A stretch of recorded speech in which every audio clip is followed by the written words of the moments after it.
अनहद में विश्राम 11वां प्रवचन पहले ध्यान फिर सेवा। प्रश्न, मैं एक विचारशील युवक हूँ, मेरा खून खोल खोल उठता है इसकी सड़ी गली स्थिति देखकर और इस अभागे देश के लिए कुछ करने के लिए अधीर हो उठता हूँ। एक व्यक्ति के नाते इस देश के प्रति मेरा क्या कर्तव्य है? मैं क्या करूं कि इस देश की दीनहीनता, भुखमरी, पाखंड, काहिलता और सड़ांध मिट जाए? पहला तो काम करो कि ध्यान में उतरो ताकि ठीक ठीक समस्याओं को देख सको। समस्याएं निश्चित हैं, मगर तुमने जो प्रश्न पूछा है उस प्रश्न में ही जाहिर है कि तुम्हें समस्याएं स्पष्ट दिखाई नहीं पड़ रही हैं। जैसे तुम कहते हो, मैं एक विचारशील युवक हूं। यह भी अहंकार की भाषा है। अभी क्या खाक विचार किया होगा और अभी से तुम्हें विचारशील होने की भ्रांति चढ़ गई। सुकरात तो अपने अंतिम जीवन के क्षणों में कहता है, मैं इतना ही जानता हूं कि मैं कुछ भी नहीं जानता। यह है विचारशीलता। अगर विचारशीलता ही कहना हो तो यह सुकरात है विचारशील। यह है दृष्टा। जीवन भर के चिंतन मनन के बाद यह उद्घोषणा कि मैं कुछ भी नहीं जानता हूं। जीवन रहस्य है इतना बड़ा कि कहां कौन जान पाया। उपनिषद कहते हैं, जो कहे मैं जानता हूं, जानना कि नहीं जानता। जो कहे कि मैं नहीं जानता हूं, शायद जानता हो। उपनिषद यह भी कहते हैं कि अज्ञानी तो अंधकार में भटक ही जाते हैं, मगर ज्ञानी महा अंधकार में भटक जाते हैं। इस भ्रांति को उतारो। यह तो पहला कर्तव्य तुम्हारा अपने प्रति। और इसके पहले कि तुम दूसरों के प्रति कोई कर्तव्य करने जाओ, इसके पहले कि तुम देश की सेवा करने में लग जाओ, थोड़ी अपनी सेवा कर लो। नहीं तो अक्सर यह होता है कि जिनके दिए खुद ही नहीं जले हैं, वे दूसरों के दिए जलाने निकल पड़ते हैं। कैसे जलाएंगे?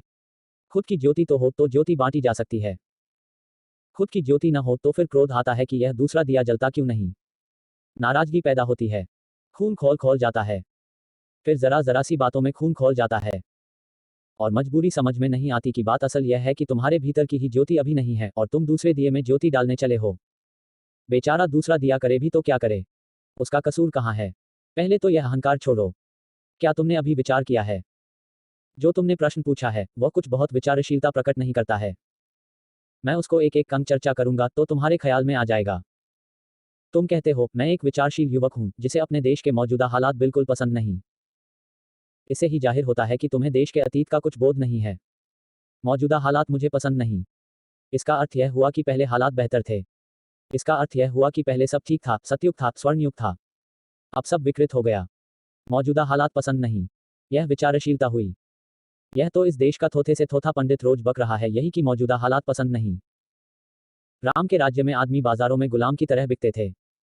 कम से कम आज आदमी बाजार में गुलामों की तरह तो नहीं बिकता। और जब आदमी गुलामों की तरह बिकते रहे होंगे तो दरिद्रता निश्चित रही होगी, नहीं तो कोई बिकेगा कैसे? किस लिए बिकेगा? दीन और दरिद्र ही बिकते होंगे। कोई अमीर तो बाजारों में बिकने न जाएंगे। कोई टाटा, बिरला, डालमिया तो बाजारों में बिकेंगे नहीं। स्त्रियां बाजारों में बिकती थीं। वे स्त्रियां गरीबों की स्त्रियां ही होंगी। उनकी ही बेटियां होंगी। कोई सीता तो बाजार में नहीं बिकती थी। उसका तो स्वयंवर होता था। तो किनकी बच्चियां बिकती थी बाजारों में? और हालात निश्चित ही भयंकर रहे होंगे। क्योंकि बाजारों में ये बिकती स्त्रियां और लोग आदमी और औरतें दोनों, विशेषकर स्त्रियां राजा तो खरीदते ही खरीदते थे, धनपति तो खरीदते ही खरीदते थे, जिनको तुम ऋषि मुनि कहते हो वे भी खरीदते थे। गजब की दुनिया थी। ऋषि मुनि भी बाजारों में बिकती हुई स्त्रियों को खरीदते थे। अब तो हम भूल ही गए वधू शब्द का असली अर्थ। अब तो हम शादी होती है नई नई तो वर वधू को आशीर्वाद देने जाते हैं। हमको पता ही नहीं कि हम किसको आशीर्वाद दे रहे हैं। राम के समय में और राम के पहले भी वधू का अर्थ होता था खरीदी गई स्त्री, जिसके साथ तुम्हें पत्नी जैसा व्यवहार करने का हक है, लेकिन उसके बच्चों को तुम्हारी संपत्ति पर कोई अधिकार नहीं होगा। पत्नी और वधू में यही फर्क था। सभी पत्नियां वधू नहीं थी और सभी वधुएं पत्नियां नहीं थीं। वधू नंबर 2 की पत्नी थी। जैसे नंबर 2 की बही होती है न, जिसमें चोरी चपाटी का सब लिखते रहते हैं, ऐसी नंबर 2 की पत्नी थी वधू। ऋषि मुनि भी वधुएं रखते थे। और तुमको यही भ्रांति है राम राज्य में शूद्र को हक नहीं था वेद पढ़ने का। यह तो कल्पना के बाहर थी बात कि डॉक्टर अंबेडकर जैसा शूद्र और राम के समय में भारत के विधान का रचयिता हो सकता था। असंभव। खुद राम ने एक शूद्र के कानों में सीसा पिघलवा कर भरवा दिया था, गरम सीसा, उबलता हुआ सीसा। क्योंकि उसने चोरी से कहीं वेद के मंत्र पढ़े जा रहे थे, वे छिप कर सुन लिए थे। यह उसका पाप था। यह उसका अपराध था। और राम तुम्हारे मर्यादा पुरुषोत्तम हैं। राम को तुम अवतार कहते हो। और महात्मा गांधी रामराज्य को फिर से लाना चाहते थे। क्या करना है? शूद्रों के कानों में फिर से सीसा पिघलवा कर भरवाना है। उसके कान तो फूट ही गए होंगे। शायद मस्तिष्क भी विकृत हो गया होगा। उस गरीब पर क्या गुजरी, किसी को क्या लेना देना। शायद आंखें भी खराब हो गई होंगी। क्योंकि ये सब जुड़े हैं। कान, आंख, नाक, मस्तिष्क सब जुड़े हैं। और दोनों कानों में अगर सीसा उबलता हुआ, तुम्हारा खून क्या खाक उबल रहा है उबलते हुए शीशे की जरा सोचो। उबलता हुआ सीसा जब कानों में भर दिया गया होगा तो चला गया होगा, पर्दों को तोड़कर भीतर मांस मज्जा तक को प्रवेश कर गया होगा, मस्तिष्क के स्नायुओं तक को जला गया होगा। फिर इस गरीब पर क्या गुजरी, किसी को क्या लेना देना है। धर्म का कार्य पूर्ण हो गया। ब्राह्मणों ने आशीर्वाद दिया कि राम ने धर्म की रक्षा की। यह धर्म की रक्षा थी। और तुम कहते हो मौजूदा हालात खराब हैं। युधिष्ठिर जुआ खेलते हैं, फिर भी धर्मराज थे। और तुम कहते हो मौजूदा हालात खराब हैं। आज किसी जुआरी को धर्मराज कहने की हिम्मत कर सकोगे? और जुआरी भी कुछ छोटे मोटे नहीं, सब जुए पर लगा दिया। पत्नी तक को दांव पर लगा दिया। एक तो यह बात ही अशोभन है, क्योंकि पत्नी कोई संपत्ति नहीं है। मगर उन दिनों यही धारणा थी, स्त्री संपत्ति। उसी धारणा के अनुसार आज भी जब बाप अपनी बेटी का विवाह करता है तो उसको कहते हैं कन्यादान। क्या गजब कर रहे हो। गाय भैंस दान करो तो भी समझ में आता है। कन्यादान कर रहे हो, यह दान है। स्त्री कोई वस्तु है। ये असभ्य शब्द, ये असंस्कृत हमारे प्रयोग शब्दों के बंद होने चाहिए। अमानवीय हैं, अशिष्ट हैं, असंस्कृत हैं। मगर युधिष्ठिर धर्मराज थे और दांव पर लगा दिया अपनी पत्नी को भी। हद का दीवानापन रहा होगा। पहुंचे हुए जुआरी रहे होंगे। इतना भी होश न रहा। और फिर भी धर्मराज धर्मराज ही बने रहे। इसे कुछ अंतर न आया। इसे उनकी प्रतिष्ठा में कोई भेद न पड़ा। इसे उनका समादर जारी रहा। भीष्म पितामह को ब्रह्मज्ञानी समझा जाता था, मगर ब्रह्मज्ञानी कौरवों की तरफ से युद्ध लड़ रहे थे। गुरु द्रोण को ब्रह्मज्ञानी समझा जाता था, मगर गुरु द्रोण भी कौरवों की तरफ से युद्ध लड़ रहे थे। अगर कौरव अधार्मिक थे, दुष्ट थे, तो कम से कम भीष्म में इतनी हिम्मत तो होनी चाहिए थी। और बाल ब्रह्मचारी थे और इतनी भी हिम्मत नहीं। तो खाक ब्रह्मचर्य था यह। किस लोलुपता के कारण गलत लोगों का साथ दे रहे थे। और द्रोण तो गुरु थे अर्जुन के भी, और अर्जुन को बहुत चाहा भी था। लेकिन धन तो कौरवों के पास था। पद कौरवों के पास था। प्रतिष्ठा कौरवों के पास थी। संभावना भी यही थी कि वही जीतेंगे। राज्य उनका था। पांडव तो भिखारी हो गए थे।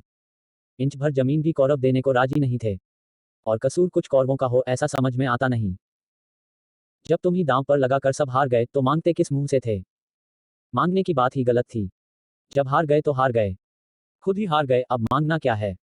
लेकिन गुरु द्रोण भी अर्जुन के साथ खड़े न हुए। खड़े हुए उनके साथ जो गलत थे। यही गुरु द्रोण एकलव्य का अंगूठा कटवा कर आ गए थे अर्जुन के हित में, क्योंकि तब संभावना थी कि अर्जुन सम्राट बनेगा। तब इन्होंने एकलव्य को इनकार कर दिया था शिक्षा देने से। क्यों? क्योंकि शूद्र था। और तुम कहते हो मौजूदा हालात बिल्कुल पसंद नहीं। एकलव्य को मौजूदा हालात उस समय के पसंद पड़े होंगे। उस गरीब का कसूर क्या था अगर उसने मांग की थी, प्रार्थना की थी कि मुझे भी स्वीकार कर लो शिष्य की भांति, मुझे भी सीखने का अवसर दे दो। लेकिन नहीं, शूद्र को कैसे सीखने का अवसर दिया जा सकता है। मगर एकलव्य अनूठा युवक रहा होगा। अनूठा इसलिए कहता हूं कि उसका खून नहीं खौला। खून खोलता तो साधारण युवक 2 कौड़ी का। सभी युवकों का खौलता है, इसमें कुछ खास बात नहीं। उसका खून नहीं खौला। शांत मन से उसने इसको स्वीकार कर लिया। एकांत जंगल में जाकर गुरु द्रोण की प्रतिमा बना ली। और उसी प्रतिमा के सामने शर संधान करता रहा। उसी के सामने धनुर्विद्या का अभ्यास करता रहा। अद्भुत युवक था। उस गुरु के सामने धनुर्विद्या का अभ्यास करता रहा जिसने उसे शूद्र के कारण इनकार कर दिया था। अपमान न लिया। अहंकार पर चोट तो लगी होगी, लेकिन शांति से, समता से पी गया। धीरे धीरे खबर फैलनी शुरू हो गई कि वह बड़ा निष्णात हो गया है। तो गुरु द्रोण को बेचैनी हुई, क्योंकि बेचैनी यह थी कि खबरें आने लगी कि अर्जुन उसके मुकाबले कुछ भी नहीं। और अर्जुन पर ही सारा दांव था। अगर अर्जुन सम्राट बने और सारे जगत में सबसे बड़ा धनुर्धर बने तो उसी के साथ गुरु द्रोण की भी प्रतिष्ठा होगी। उनका शिष्य, उनका शागिर्द ऊंचाई पर पहुंच जाए तो गुरु भी ऊंचाई पर पहुंच जाएगा। उनका सारा का सारा न्यस्त स्वार्थ अर्जुन में था। और एकलव्य अगर आगे निकल जाए तो बड़ी बेचैनी की बात थी। तो यह बेशर्म आदमी, जिसको कि ब्रह्मज्ञानी कहा जाता है, यह गुरु द्रोण, जिसने इनकार कर दिया था एकलव्य को शिक्षा देने से, यह उससे दक्षिणा लेने पहुंच गया। शिक्षा देने से इनकार करने वाला गुरु, जिसने दीक्षा ही न दी, वह दक्षिणा लेने पहुंच गया। हालात बड़े अजीब रहे होंगे। शर्म भी कोई चीज होती है। इज्जत भी कोई बात होती है। आदमी की नाक भी होती है। ये गुरु द्रोण तो बिल्कुल नाक कटे आदमी रहे होंगे। किस मुंह से जिसको दुत्कार दिया था उससे जाकर दक्षिणा लेने पहुंच गए। और फिर भी मैं कहता हूं एकलव्य अद्भुत युवक था। दक्षिणा देने को राजी हो गया। उस गुरु को जिसने दीक्षा ही नहीं दी कभी। यह जरा सोचो तो। उस गुरु को जिसने दुत्कार दिया था और कहा कि तू शूद्र है। हम शूद्र को शिष्य की तरह स्वीकार नहीं कर सकते। बड़ा मजा है। जिस शूद्र को शिष्य की तरह स्वीकार नहीं कर सकते उस शूद्र की भी दक्षिणा स्वीकार कर सकते हो। मगर उसमें षड्यंत्र था, चालबाजी थी। उसने चरणों पर गिरकर कहा, आप जो कहें। मैं तो गरीब हूं, मेरे पास कुछ है नहीं देने को। मगर जो आप कहें, जो मेरे पास हो तो मैं देने को राजी हूं। यूं प्राण भी देने को राजी हूं। तो क्या मांगा? मांगा कि अपने दाएं हाथ का अंगूठा काट कर मुझे दे दे। जालसाजी की भी कोई सीमा होती है। अमानवीयता की भी कोई सीमा होती है। कपट की, कूटनीति की भी कोई सीमा होती है। और यह ब्रह्मज्ञानी उस गरीब एकलव्य से अंगूठा मांग लिया। और अद्भुत युवक रहा होगा, दे दिया उसने अपना अंगूठा। तत्क्षण काट कर अपना अंगूठा दे दिया, जानते हुए कि दाएं हाथ का अंगूठा कट जाने का अर्थ है कि मेरी धनुर्विद्या समाप्त हो गई। अब मेरा कोई भविष्य नहीं। इस आदमी ने सारा भविष्य ले लिया। शिक्षा दी नहीं, और दक्षिणा में जो मैंने अपने आप सीखा था उस सब को विनष्ट कर दिया। ये अर्जुन के पक्ष में उसका अंगूठा काट लाए थे। हालात अच्छे नहीं थे। हालात कभी अच्छे नहीं रहे। हालात बहुत बुरे थे। असल में हालात बहुत बुरे थे, इसीलिए तो आज बुरे हैं। नहीं तो आज कैसे बुरे हो जाते। आज आया कहां से? यह सारे कलों की निष्पत्ति है। वह जो बीत गया अतीत, उसका ही निचोड़ है। उससे ही तो पैदा हुआ है। हम कहते हैं, वृक्ष को उसके फल से जाना जाता है, बाप को उसके बेटे से जाना जाता है। तुम्हारे वर्तमान से तुम्हारे अतीत का पता चलता है। और तो कोई पता चलने का आधार नहीं होता। तुम्हारा वर्तमान कह रहा है कि तुम्हारा अतीत बहुत बदतर था। इसलिए पहली तो बात, अगर तुम ध्यान में उतरोगे तो तुम्हें यह दिखाई पड़ेगी कि हालात हमेशा से खराब थे। मामला आसान नहीं है, उथला उथला नहीं है। बीमारी आज की नहीं है, संक्रामक है। और बहुत गहरी है, बहुत दूर तक घुस गई है, हड्डियों में प्रवेश कर गई है। अगर तुमने ठीक से बीमारी को न समझा तो तुम ऊपर ही ऊपर पलस्तर करते रहना, पुलटिस बांधते रहना। अब कैंसर कोई पुलटिस बांधने से ठीक होने वाले नहीं है। कैंसर का इलाज करने के पहले यह तो जानना जरूरी है कि यह कैंसर है। चिकित्सा के पहले निदान जरूरी है। और ध्यान के बिना कोई निदान नहीं। मौजूदा स्थिति में उनको तो पसंद है। पंडित को, पुरोहित को, राजनेता को, धनपति को, उनको तो पसंद है। बिल्कुल पसंद है। बहुत रास आ रहे हैं। तुमको पसंद नहीं है। लेकिन तुम्हारी नापसंदगी निर्णायक नहीं हो सकती। सवाल तो इसका है कि सच में पसंदगी नापसंदगी को छोड़कर हालात क्या हैं, निष्पक्ष होकर देखना पड़ेगा। निष्पक्ष होकर देखोगे तो ही निदान कर सकोगे। यह थोड़े ही सवाल है कि डॉक्टर को तुम्हारी बीमारी पसंद नहीं है या तुम्हारी बीमारी पसंद है। सवाल यह है कि तुम्हारी बीमारी तुम्हें खा रही है, डॉक्टर को पसंद हो कि नापसंद हो, यह सवाल नहीं है। तुम्हारी बीमारी संघातक है, प्राणलेवा है। इसको निष्पक्ष भाव से देखना होगा। तुम कहते हो, यह अंधविश्वासों तथा दकियानूसी विचारों से दबा हुआ हमारा भारत बिल्कुल नरक बन गया है। पृथ्वी तब तक स्वर्ग नहीं बन सकती जब तक हम पृथ्वी के एक होने की घोषणा नहीं करते। और हमारे भीतर इतने बंटाव हैं। हिंदू को फिक्र है हिंदू की। मुसलमान मरता हो तो मरे। हिंदू को क्या करना है? मुसलमान को फिक्र है मुसलमान की। हिंदू मरता हो मरे। मुसलमान को क्या करना है? और बात इतने पर ही नहीं रुकती। अगर शूद्र मरता है तो मरे। ब्राह्मण को क्या करना है? टुकड़े में टुकड़े बढ़ते चले जाते हैं। ऐसे तो हल नहीं हो सकता। इस विराट समस्या को हल करने का एक ही उपाय है कि पृथ्वी पर कोई राष्ट्र न रह जाएं। क्योंकि हमारी 70% ऊर्जा एक दूसरे से रक्षा करने में लग रही है, जबकि रक्षा की कोई जरूरत ही नहीं है। प्रयोजन क्या है? 70% शक्ति हमारी युद्ध में व्यय हो रही है, जबकि युद्ध बिल्कुल ही व्यर्थ है, उसकी कोई जरूरत ही नहीं है। लेकिन राजनेता कैसे जिएगा? अगर सीमाएं न हो तो राजनेता गया। अगर युद्ध न हो तो सेनापतियों का और सेनाओं का क्या हो? और अगर युद्ध न हो तो सैन्य विशेषज्ञों का और बम बनाने वाले कारखानों का और हथियार ढालने वाले धनपतियों का क्या हो? नोबेल प्राइज मिलती है आज। प्रत्येक नोबेल प्राइज के साथ कोई 20 लाख रुपया होता है करीब।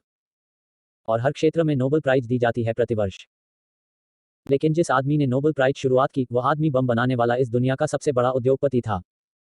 उसने सारा धन इकट्ठा किया बम बनाने से। पहला महायुद्ध नोबेल के ही बमों से लड़ा गया। लाखों लोग मरे उसके ही बमों से। और आज नोबेल पुरस्कार शांति के लिए दिया जाता है। गजब की दुनिया है। मजेदार लोग हैं। धन आया है सब हिंसा से, खून से। लहूलुहान है। न लेने वालों को संकोच है, न देने वालों को कोई संकोच है। ये जो करोड़ों रुपए प्रतिवर्ष नोबेल प्राइज में मिलते हैं, वह आदमी इतना धन इकट्ठा करके छोड़ गया है। यह सिर्फ ब्याज से ही नोबेल प्राइज दी जा रही है। उसके मूल धन को तो इससे कोई हानि पहुंचती ही नहीं। यह सारी पृथ्वी हमारी है, यह उद्घोषणा होनी चाहिए। मैं राष्ट्रों के विरोध में हूं। मैं राष्ट्रीयता के विरोध में हूं। मैं एक अंतर्राष्ट्रीय समाज चाहता हूं। तो वह जो 70% हर देश खराब कर रहा है युद्ध के लिए, और वह भी खराब होने की बड़ी अजीब हालत है। एक देश दूसरे देश पर नजर रखता है। पाकिस्तान ने अमेरिका से इतने शस्त्र ले लिए। बस भारत में तहलका, शोरगुल की पाकिस्तान तैयारी कर रहा है। कि इसके सिपाही दंड बैठक मार रहे हैं। कि इसके फौजी सीमाओं पर संगीने लेकर टहल रहे हैं। अल्लाह अकबर बोल रहे हैं। और वे भी बेचारे क्या करें, न बोले तो। वे देखते हैं कि इधर हनुमान चालीसा पढ़ा जा रहा है। लोग भुजाएं फड़का रहे हैं। बम बम भोले की आवाज लगा रहे हैं। तो कुछ खतरा है। तो हिंदुस्तान तत्क्षण दंडवत करता है रूस की कि जल्दी से अस्त्र शस्त्र भेजो।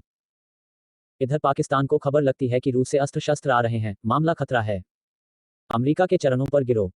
तो यह पागलपन जारी है। छोटे मोटे देश भी, जैसे नेपाल, उसको फिक्र लगी है, क्योंकि सिक्किम को भारत पी गया। अब कहीं ऐसा नेपाल को न पी जाए। तो वह चीन की खुशामद में लगा रहता है। और बड़े देशों को भी यही छोटे देश धंधे का उपाय हैं। इन्हीं को एक दूसरे के प्रति शंकित रखो तो अस्त्र शस्त्र बिकते हैं। नहीं तो अस्त्र शस्त्र कैसे बिकें? उनका सारा का सारा उद्योग गिर जाए। सारा अर्थशास्त्र अस्त्र शस्त्रों पर टिका हुआ है। यह अर्थशास्त्र क्या है? अनर्थशास्त्र है। यह जब तक हमारे और तुम्हारे का भाव न जाएगा तब तक हम इस पृथ्वी को मूर्ताओं से मुक्त नहीं कर सकते हैं। इसलिए तुम यह तो ख्याल छोड़ ही दो, हमारा भारत। यह भी दम्भ है, व्यर्थ का दम्भ है, दो कौड़ी की बात है। क्या हमारा? मगर मूर्ताएं ऐसी ही होती हैं। मूर्ताएं दिखाई नहीं पड़ती। इसलिए मैंने कहा, सिर्फ विचार से काम न चलेगा, ध्यान की आंख चाहिए। तो मूर्खता दिखाई पड़ेगी। ध्यान की आंख चाहिए कि तुम देख सको। अपने और पराये का सवाल नहीं है। सही सही है, चाहे पराया हो। और गलत गलत है, चाहे अपना हो। सत्य के साथ खड़े होना सीखो। सत्य अपना और पराया नहीं होता। न हिंदू होता, न मुसलमान होता, न जैन, न ईसाई। सत्य तो सत्य है, उसका कोई विशेषण नहीं होता। और सत्य का कोई विवाद भी नहीं होता। एक दृष्टि होती है। देखने की एक आंख होती है। अंधविश्वास जरूर भरे हुए हैं, लेकिन सभी विश्वास अंधे होते हैं। अंधविश्वास शब्द से इस भ्रांति में मत पड़ जाना कि कुछ विश्वास ऐसे भी होते हैं जो अंधे नहीं होते। अंधविश्वास शब्द से यह भ्रांति पैदा होती है। विश्वास मात्र अंधे होते हैं। विश्वास का अर्थ क्या होता है? जो नहीं जाना उसे मानना। यही तो अंधापन है। जिसे जाना उसे मानने की जरूरत ही नहीं पड़ती। जिसको जाना, जाना। जिसको नहीं जाना उसी को मानना पड़ता है। सूरज उगता है। क्या तुम सोचते हो दुनिया बंटी हुई है उन लोगों में कि कुछ लोग सूरज को मानते हैं कि उगता है और कुछ लोग मानते हैं कि नहीं उगता? दुनिया में कोई बटाव नहीं है, कोई झगड़ा नहीं है, कोई संप्रदाय नहीं है कि ये सूरज को मानने वाले लोग, ये सूरज को न मानने वाले लोग। वृक्ष हरे हैं, इसमें कोई झगड़ा नहीं है। लेकिन ईश्वर है या नहीं, इसमें झगड़ा है।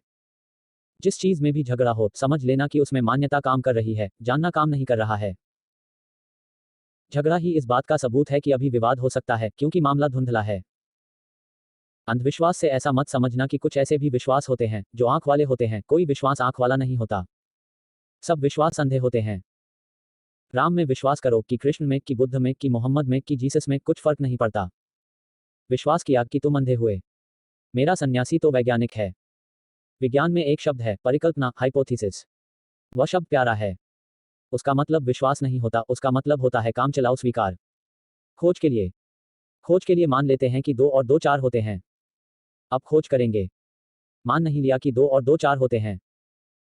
सिर्फ खोज के लिए अंगीकार कर लिया है कि चलो इस परिकल्पना को मानकर चलते हैं कि 2 और 2 4 होते हैं। अब खोज करेंगे कि यह परिकल्पना सही है या नहीं। निर्णय तो प्रयोग से होगा। जैसे विज्ञान में निर्णय प्रयोग से होता है, वैसे ही धर्म में निर्णय योग से होता है। प्रयोग अर्थात बाहर का योग। योग अर्थात भीतर का प्रयोग। विज्ञान में जैसे परीक्षण होता है, वैसे ही धर्म में भी परीक्षण होता है। विज्ञान अनुभव निर्भर होता है। धर्म अनुभूति निर्भर होता है। विश्वास का अर्थ होता है, अब खोज की जरूरत न रही। परिकल्पना का अर्थ होता है, अब खोज की शुरुआत हुई। चलो माने लेते हैं काम चलाओ कि ईश्वर है। अब हम खोजेंगे। हम आस्तिक नहीं। हम नास्तिक नहीं। क्योंकि दोनों ने विश्वास कर लिया। आस्तिक भी अंधे होते हैं, नास्तिक भी अंधे होते हैं। उनकी धारणाएं विपरीत होती हैं, मगर इससे क्या फर्क पड़ता है? 2 अंधे आदमी एक दूसरे की तरफ पीठ करके खड़े हो जाएं, इसका कोई अर्थ होता है कि उनके पास आंख आ गई। दोनों अंधे हैं, पीठ करके खड़े हैं। आस्तिक भी अंधा होता है, नास्तिक भी अंधा होता है। रूस में अधिकतम लोग नास्तिक हैं, क्योंकि सरकार नास्तिकता पढ़ाती है, स्कूल नास्तिकता पढ़ाते हैं, माँ बाप नास्तिकता पढ़ाते हैं। आस्तिकता खतरनाक चीज है। हिंदुस्तान में लोग आस्तिक हैं, क्योंकि माँ बाप आस्तिकता पढ़ाते हैं। स्कूल, विद्यालय, विश्वविद्यालय, पंडित पुरोहित, संत महंत, महात्मा, सब आस्तिकता पढ़ाते हैं। आस्तिकता सुगम बात है। नास्तिकता खतरनाक बात है। मैं तो सिर्फ तुम्हें इशारे दे रहा हूं कि इन रास्तों से मैंने खोजा। तुम भी कोशिश करो। शायद। ख्याल रखना कि मैं कह रहा हूं, शायद। क्योंकि जो मेरे लिए रास्ता ठीक सिद्ध हुआ, जरूरी तो नहीं कि तुम्हारे लिए भी ठीक सिद्ध हो। शायद तुम्हें भी मिल जाए। कोशिश कर लेने में कुछ बुराई नहीं। न भी मिला तो भी कोशिश का फायदा है। इतना चलने का व्यायाम ही होगा। इतना अभ्यास ही होगा। इतनी खोजबीन की सुधि आएगी। कम से कम इतनी परीक्षा तो कर लेने का गणित आ जाएगा। इतना विज्ञान तो सीख लोगे। कम से कम इतना तो तय है कि यह पता चल जाएगा कि इस रास्ते पर मेरा सत्य नहीं है। तो कोई और रास्ते पर खोजूं। और फिर मैं यहां सारे रास्ते उपलब्ध कर रहा हूं। ऐसा पृथ्वी पर कभी भी नहीं हुआ है। यहाँ ध्यान की सारी पद्धतियाँ उपलब्ध हैं। अगर एक से न पहुँचूं तो दूसरी पकड़ आता हूँ। दूसरी से न पहुँचूं तो तीसरी पकड़ आता हूँ। विश्वासियों का यहाँ काम नहीं है, क्योंकि सभी विश्वास अंधे होते हैं। यहाँ तो आँख खोलनी है। और आँख खोलने के लिए परीक्षण, प्रयोग, अनुभव। तुम कहते हो, यह अंधविश्वासों तथा दकियानूसी विचारों से दबा हुआ भारत। सभी विचार दकियानूसी होते हैं। और सभी विश्वास अंधे होते हैं। विचार का अर्थ ही दकियानूसी होता है। असल में विचार कभी मौलिक नहीं होता। हो ही नहीं सकता। अंधा आदमी कितना ही सोचे प्रकाश के संबंध में, क्या कोई मौलिक बात सोच पाएगा? कैसे सोच पाएगा? अरे, प्रकाश तो बहुत दूर, अंधकार के संबंध में भी कोई मौलिक बात न सोच पाएगा। अंधा आदमी प्रकाश या अंधकार के संबंध में कुछ सोच ही नहीं सकता। ज्यादा से ज्यादा इतना ही कर सकता है कि औरों ने जो कहा है प्रकाश और अंधकार के संबंध में, उसको कंठस्थ कर ले और दोहराने लगे। बस इतना ही कर सकता है। शास्त्रीय हो सकता है, पांडित्यपूर्ण हो सकता है। यह देश दकियानूसी विचारों से दबा है, क्योंकि यह देश विचारों से दबा है। और सभी विचार दकियानूसी होते हैं। करपात्री हिंदुओं के एक बड़े प्रसिद्ध महात्मा हैं। उन्होंने एक किताब लिखी है, समाजवाद और रामराज्य। उसमें उन्होंने समाजवाद के खिलाफ जो बहुत सी बातें कही हैं, उनमें एक बात बड़ी मजेदार कही। वह यह कि समाजवाद कभी नहीं आना चाहिए, क्योंकि अगर समाजवाद आ गया तो धर्म का क्या होगा? क्योंकि धर्म की तो आधारशिला दान है। कहा ही है कि दान से बड़ा कोई पुण्य नहीं और लोभ से बड़ा कोई पाप नहीं। धर्म का आधार तो दान है। जब न कोई अमीर होगा, न कोई गरीब होगा, तो कौन दान देगा और कौन दान लेगा? देखते हो तर्क क्या साफ है। इसलिए समाजवाद तो कभी नहीं चाहिए, इससे तो धर्म का विनाश हो जाएगा। धर्म को बचाने के लिए गरीब का बचना जरूरी है। नहीं तो दान किसको दोगे? बात तो जंचती है। बात तो तर्कपूर्ण है। अगर दान से ही धर्म होने वाला है तो गरीबों का रखना आवश्यक है। उनकी सुरक्षा करो, बचाओ। गरीबी मिटने मत दो। अनाथ बच्चे चाहिए, भिखमंगे चाहिए, भूखे चाहिए, बीमार लोग चाहिए, बूढ़े चाहिए, विधवाएं चाहिए। ये तो बिल्कुल आवश्यक हैं। नहीं तो इनके बिना धर्म ही नष्ट हो जाएगा। इन्हीं पर तो चढ़ चढ़कर महात्मागण स्वर्ग तक पहुंचते हैं। ये तो सीढ़ियां हैं मोक्ष की। और तुम सीढ़ियां ही मिटाए दे रहे हो। समाजवाद यानी सीढ़ियां ही खत्म। न देने को कोई, न लेने को कोई। तो धर्म विनष्ट हो जाएगा। ये समाज सुधारक हैं। ये कहते हैं, सेवा होनी चाहिए। मैं चाहूंगा ऐसी दुनिया, जहां सेवा की कोई जरूरत न हो, जहां किसी को सेवा की कोई जरूरत न हो। मैं चाहूंगा ऐसी दुनिया, जहां इन समाज सुधारकों की कोई आवश्यकता न हो। अगर पैसे के बल पर लोग बुद्धिवादी होते हों, तब तो फिर बहुत पैसे वाले हैं, उनको बुद्धिवादी होना चाहिए। और मैंने कब कहा कि मैं बुद्धिवादी? मैं तो बुद्धि का दुश्मन। बुद्धि को पोंछना ही तो मेरा काम। बुद्धि तो बीमारी है। लोग कैसे बुद्धि से मुक्त हो जाएं, यही तो मेरी एकमात्र चेष्टा है। विचार से, बुद्धि से, मन से। किसने कहा कि मैं तपस्वी? आंख का अंधा भी नहीं कह सकता कि मैं तपस्वी। तपस्वी राल्स रॉयस गाड़ियों में चलते हैं, महलों में रहते हैं, वातानुकूलित कमरों में रहते हैं। मैं और तपस्वी, अरे पैर भी एक जगह रख लेता हूं तो हिलाता नहीं। तुम क्या तपस्वी की बात कर रहे? अंगद का भला हिल गया हो, मेरा पैर नहीं हिलता। मुझे कौन तपस्वी कहेगा? न सिर के बल खड़ा होता, न कोई योग साधता, न कोई उपवास करता, न कोई व्रत, न कोई नियम। मुझे कौन तपस्वी कहेगा? तपस्वियों को भ्रष्ट करना, इसके लिए तो सारे मैं आयोजन करता हूं। तपस्वियों को कैसे डगमगाना? ये क्या क्या बातें इनको पकड़ गई हैं कि तपस्वी और भगवान होने का आभास करवाते हैं। आभास क्यों करवाऊंगा? मैं हूं ही। आभास वह करवाए जो न हो। और मैं ही भगवान हूं, ऐसा थोड़े ही। दत्ताबाल को पता नहीं, वे भी हैं। वे लाख समझे कि सिंह हैं। सिंह नहीं, भगवान हैं। सभी भगवान हैं। जहां चेतना है, वहां भगवत्ता है। हाँ, कुछ भगवान सोए हैं, जैसे दत्ताबाल। कोई जाग जाता है। जागने सोने में कोई गुणात्मक भेद नहीं है। अरे जो सोया है, जग सकता है। जो अभी सोया था, अभी जग गया। जो अभी भी सोया है, थोड़ी देर बाद जग सकता है। जो सोने की क्षमता रखता है, वह जगने की क्षमता भी रखता है। सोया हुआ भी भगवान है, जागा हुआ भी भगवान है। सोए हुए को पता नहीं होता। यह कोई विशिष्टता नहीं है। यह भ्रांति कब छूटेगी इस देश से? सदियों से ऋषि दोहराते रहे, अब्रह्मास्मि। और यही नहीं कि मैं ब्रह्म हूं। यह भी दोहराते रहे, तत्वमसि। तुम भी वही हो।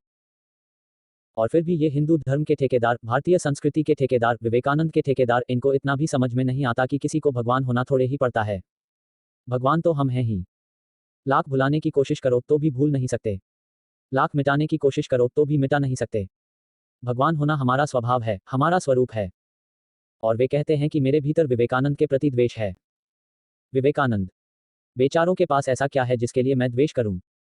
मुझे तो ऐसा कुछ दिखाई नहीं पड़ता जिसमें कि द्वेष हो। न तो मुझे कोई ऐसी गरिमा, ऐसी महिमा दिखाई पड़ती है, न विवेकानंद के विचारों में कोई ऐसा प्रगाढ़ बुद्धत्व दिखाई पड़ता है। सब उधार है, सब बासा है, सारे विश्वास अंधे हैं, सारे विचार दकियानूसी हैं, और निश्चित ही भारत इनके कारण नर्क बन गया है। खून के खौलने से कुछ भी न होगा। बुद्धि से मुक्त हो, ध्यान में उतरो। जरूर तब तुम माध्यम बन सकते हो परमात्मा के। उसका संगीत तुमसे बह सकता है, उसकी वाणी तुमसे उतर सकती है, उसकी सुगंध तुमसे आ सकती है, लोगों के जीवन में वसंत ला सकती है। आज इतना ही। अज्ञानी अरुण, मोबाइल नंबर 8960163251।